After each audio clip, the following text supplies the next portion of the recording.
Hey guys, අද මම මේ වීඩියෝෙන් කතා කරන්න යන්නේ 2025 මේ වෙනකොට මොකද්ද තත්ත්වය? ඒ ගැන තමයි මේ වීඩියෝෙන් කතා කරන්න යන්නේ. Subscribe කරලා දෙන්න ඕන, subscribe කරලා like කරන්න, share කරන්න. Thank you so much guys.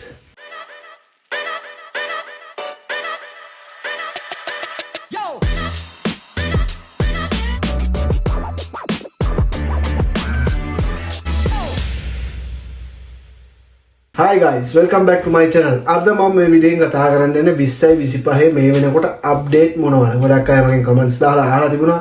ඉතින් මම වීඩියෝ එකක් දැම්මේ නැතේ ළඟදී කිසිම අප්ඩේට් එකක් ආපු නැති හින්දා. නමුත් මේ වෙනකොට මට විශ්වාසවන්ත අප්ඩේට්ස් දෙක තුනක් ආවා. අන්න ඒකයි ඔයාලව මම දැනුවත් කරන්න කියලා දැන් පටන් ගත්තේ. දැන් සමහර අයට ආරංචිත් ඇති. නමුත් ඔයාලා දන්නවා දැන් යාලා බාහිර අරගෙන වැඩි පටන් ගත්තේ පෙබරවාරි මාසේ. එතකොට දැන් මේ වෙනකොට අප්‍රේල් වෙනකොට දැන් මේ වෙනකොට දෙන්න ගන්නවා නුල්ලෝස්තා. එතකොට දැන් මේ වෙනකොට ආරංචි 7 වෙනිදා. ඒ කියන්නේ ඩොමෙස්ටික් ඇප්ලයි කරපු නුල්ලෝස්තා ටික ටික එක නගරවල වලින් සිටිස් වලින් දෙන්න පටන් ගත්තා කියලා.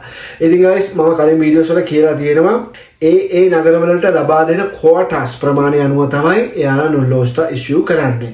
ඉතින් මේ පාර අඩුවෙන් ඇප්ලයි වෙලා තියෙන හින්දා ගොඩක් ඇතුළට ගත්තු ඩොකියුමන්ට්ස් අනිවාර්යෙන් නුල්ලෝස්තා ගොඩාක් අයට හම්බෙන්න chance එක තියෙනවා. ඉතින් ටයිට් එකේ ඉන්න නුල්ලෝස්තා දෙන්න පටන් අරන් තියෙන්නේ. එතකොට දැන් ඉස්සරහට තව සතියකින් දෙකකින් වගේ වතු වීසා ඊට පස්සේ අනිත් වීසා ඔක්කොම දෙන්න පටන් ගනි. එහෙම නැත්නම් නුල්ලෝස්තා දෙන්න පටන් ගනි. මේ වෙනකොට 7 වෙනිදා ඇප්ලයි කරපු අයට නුල්ලෝස්තා හම්බෙන කතන්දරයක් තමයි මේ වෙනකොට යන්නේ. මට විශ්වාසවන්ත දෙන්නේ 3 දෙනෙක්ම කතා කරලා මට පෞද්ගලිකවත් කතා කරා. අයියේ මට නුල්ලෝස්තා එක ආවා. එක්කෙනෙක් කතා කරලා කිව්වා එයාට 7 වෙනිදා ඇප්ලයි කරලා එයාට නුල්ලෝස්තා එකක් ඇවිල්ලා තියෙනවා. ඉතින් එයා මේ වෙනකොට දැන් VFS එක කන්ටැක්ට් කරලා බාර දෙන්න try කරනවා. අනිත් එක තමයි guys දැන් ඔය නුල්ලෝස්තා ආවට දැන් කලින් වීඩියෝස් වල කතා කරලා තිනවා. දැන් ඉතාලියේ තියෙන රූල් එකක් බාරගත්තට පස්සේ ඩොකියුමන්ට්ස් දවස් 60ක් යනකනුත් රිප්ලයි එකක් ආවේ නැත්නම් එහෙම නැත්නම් නුල්ලෝස්තා එක ආවේ නැත්නම් ඔටෝමැටිකලි ඉෂුව වෙන්න ඕන නුල්ලෝස්තා එක. නමුත් ලංකාවට ඒක අදාළ වෙන්නේ නැත. මොකද ලංකාව අර දන්නවා කලින් පාර රෙඩ් ලිස්ට් කරා. ඒ කියන්නේ ලංකාව අවදානම් රටක් විදියට එයාලා කෙරුව මේවා කරා. ඒ හින්දා අර දවස් 60 අපිට අදාළ වෙන්නේ නැහැ.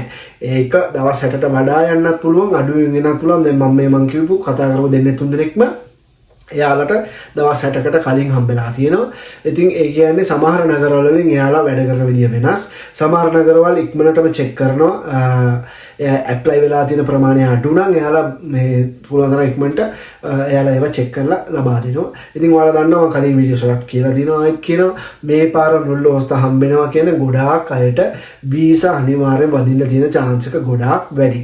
මොකද ඔයාලා දන්නවා මේ නීති රීති අලුතෙන් ගෙනාවේ මේ අර ජාවාරම් විදියට ඉතාලියට මිනිස්සු බස්සන එක අඩු කරන්න තමයි මේ අලුත් නීති රීති ගෙනල්ලා මෙලා ඩබල් චෙක් කරේ. ඒක තමයි ගිය අවුරුද්දේ නොවැම්බර් මාසේ රෙජිස්ටර් වෙලා පෙබරවාරි මාසේ වෙනකම්ම ක්ලික් ඩේ එක දිග්ගැස්සුවේ. මොකද එයාලා ඒ කාලය ඇතුළත ගොඩක් චෙක් කරන්න එයාලට කාලය අවශ්‍ය හින්දා.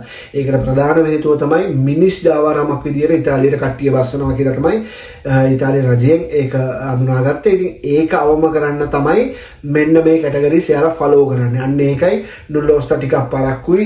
ඒ වගේම තමයි ගොඩක් චෙක් කරනවා. ඒ හා සමානව චෙක් කරලා එච්චර චෙක් කරලා හම්බෙන නුල්ලෝස්තා අනිවාර්යෙන් වීසා වදිනවා. ඉතින් ඒක හොඳ දෙයකටත් හොඳ පැත්තකටත් ඒක යනවා guys. මොකද නුල්ලෝස්තා එකක් හම්බෙනවා කියන්නේ බය නැතුව අපිට 99%ක්ම විශ්වාසය තියාගන්න පුළුවන් අනිවාර්යෙන්ම වීසා වදිනවා කියලා. ඉතින් අර කලින් කිව්වා වගේ මිනිස් ජාවාරම එහෙම නැත්නම් ඔය හොරට මිනිස්සු බස්සන එක වැඩිපුර සල්ලි අරගෙන මිනිස්සු බස්සන එක අඩු කරන්න එහෙම නැත්නම් ඒක නැති කරන්න තමයි ඉතාලි රජය මේ ක්‍රියාමාර්ග අරගෙන තියෙන්නේ. ඉතින් මේ වෙනකොට නුල්ලෝස්තා ලබා දෙනවා. හම්බෙච්ච අය ඉන්නවනම් ඉන්ෆෝම් කරන්න. thank you so much. මේකෙන් කියවෙන්නේ guys හැම සිටි එකෙම දෙන්න පටන් ගන්න කියලා. සමහර නගරවල තමයි මේ වෙනකොට ඉෂුව කරන්න පටන් අරගෙන තියෙන්නේ 7 වෙනිදා ඇප්ලයි කරපු. ඒ කියන්නේ ඩොමෙස්ටික් ඇප්ලයි කරපු අයට නුල්ලෝස්තා මේ වෙනකොට දෙන්න පටන් අරගෙන. ඒක හොඳ ආරංචියක්. මොකද ලංකාවේ අයට හම්බෙලා තියෙනවා කියන්නේ බය වෙන්න එපා. සමහර අය අහලා තිබ්බා අයියේ බ්ලැක් ලිස්ට් කරලානේ ලංකාවට දෙන්නේ නැහනේ. නෑ මං කිව්වා කලින් ලංකාවේ අවදානම් රටක් විදියට සැලකුවට ලංකාවට වීසා ලබා දෙන්නේ නැහැ කියලා කිසි දැනක සඳහන් වෙලා නැහැ. ඒකට හොඳ උදාහරණ මේ වෙනකොට නුල්ලෝස්තා ලංකාවට ලැබෙනවා. ඒක සුබ ආරංචියක්. ඒ වගේම තමයි නුල්ලෝස්තා ලබා දෙන්න පටන් ගන්න තියෙනවා. ඒකත් සුබ ආරංචියක්. අනිවාර්යෙන් ළඟදීම වතු වීසා නුල්ලොස්ත ලබා දෙන්න ගනි. සමහර අයට ලබා දීලාද දන්නෙත් නැහැ. නමුත් කිසිම ආරංචියක් මට ලැබිලා නැහැ. ඒ හින්දා මම ලැබිච්ච නැති ආරංචිය මම ඔයාලට කියන්නේ නැහැ. නමුත් සුබ ආරංචිය ලංකාවට දෙනවා. ඒ වගේ තමයි නුල්ලොස්ත දෙන්න පටන් අරගෙන තියෙනවා. ඒ වගේම තමයි අර දවස් 60 නීතිය අපිට අදාළ වෙන්නේ නැහැ. ඒක ටිකක් පහු වෙන්නත් පුළුවන්. මෙයාලා ටිකක් වැඩිපුර චෙක් කරලා මේ පාර මේ අවුරුද්දේ නම් ඩබල් චෙක් කරලා තමයි නුල්ලොස්ත ලබා දෙන්නේ. ඒ නුල්ලොස්ත හම්බුනොත් අනිවාර්යයෙන්ම වීසා බදින්න තියෙන chance එක වැඩි. ඉතින් guys ඕවා තමයි 2025 අප්ඩේට්. ටයිට් එකේ ඉන්න නුල්ලොස්ත හම්බෙනවා. හම්බෙන කට්ටිය ඉන්නවනම් මගේ වීඩියෝස් බලන කට්ටිය ඉන්නවනම් කරුණාකරලා කමෙන්ට් එකක හරි පෞද්ගලිකව මගේ WhatsApp එකට හරි කමෙන්ට් කරන්න. එහෙම නැත්නම් මෙසේජ් කරන්න. එතකොට මේ විස්තර තව කට්ටියට ලබා දෙන්න පුළුවන්. එතකොට එතනදී ඔයාලා සඳහන් කරන්න ඔයාලා ඇප්ලයි කරපු සිටි එක, ටයිම් එක, ඩේට් එක. එතකොට අනිත් අයටත් පොඩි ගෙස් එකක් හදා ගන්න පුළුවන්. එයාලට නුල්ලොස්ත හම්බෙයිද නැද්ද කියලා. ඉතින් guys සුබ ආරංචියක්. ඉතින් guys ඕවා තමයි අලුත් අප්ඩේට් මේ වෙනකොට VFS එකට ලංකාවේ එම්බසියත් මේ වැඩ පටන් අරගෙන තියෙන්නේ. මම හිතනවා මේ වීඩියෝ එක ඔයාලට ප්‍රයෝජනවත් වෙන්න ඇති කියලා. ඊළඟ වීඩියෝ එකේ හම්බෙමු. Thank you so much. ජය ශ්‍රී.